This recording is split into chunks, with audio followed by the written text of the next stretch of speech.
छत्रपती संभाजीनगर पालिकेचा एक अजबच फतवा समोर आलेला आहे। प्रधानमंत्री आवास योजनेमधून बांधलेल्या इमारतीला पालिका अधिकाऱ्यांची नावे देणार आहे। पालिका आयुक्त जी श्रीकांत यांनी हा निर्णय घेतल्याची माहिती मिळते। अतिक्रमण हटवण्यात महत्त्वपूर्ण भूमिका पार पाडणाऱ्या अधिकाऱ्यांच्या कार्याचा गौरव म्हणून या इमारतीला नाव दिले जाणार आहे।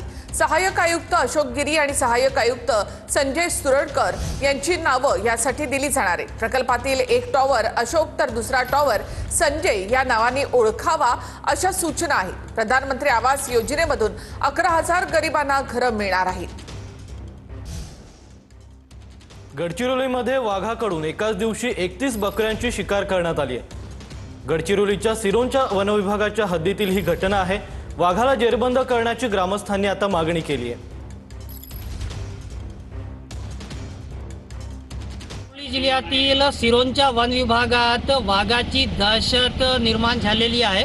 वाघाने काल जवळपास 31 बकऱ्यांचा शिकार जिमलगट्टा भागातील रसपल्लीत केला। चराईसाठी गेलेल्या कडप्यावर वाघाने हल्ला केला आणि चराईसाठी गेलेले 2 इसमांवर वाघाने हल्ला केला होता। नंतर वाघाची दहशत पाहून नागरिक पळ काढले, परंतु गडचिरोली जिल्ह्यातील गेल्या अनेक वर्षापासून उत्तर भागात वाघाची दहशत होती। आता सध्या दक्षिण भागातही वाघाची दहशत जी आहे ते निर्माण झालेली आहे आणि वाघाच्या दहशतीमुळे नागरिक शेतीच्या कामाला जाण्यासाठी जे आहेत ते भयभीत होत आहेत, कारण की वाघाने एकच दिवशी जवळपास 31 बकऱ्यांचे शिकार केल्यामुळे कुठे ना कुठे एक मोठा हल्ला वाघाचा झाला होता। दरम्यान सोहेल पठाण सोबत मेमडीर खान, TV9 गडचिरोली।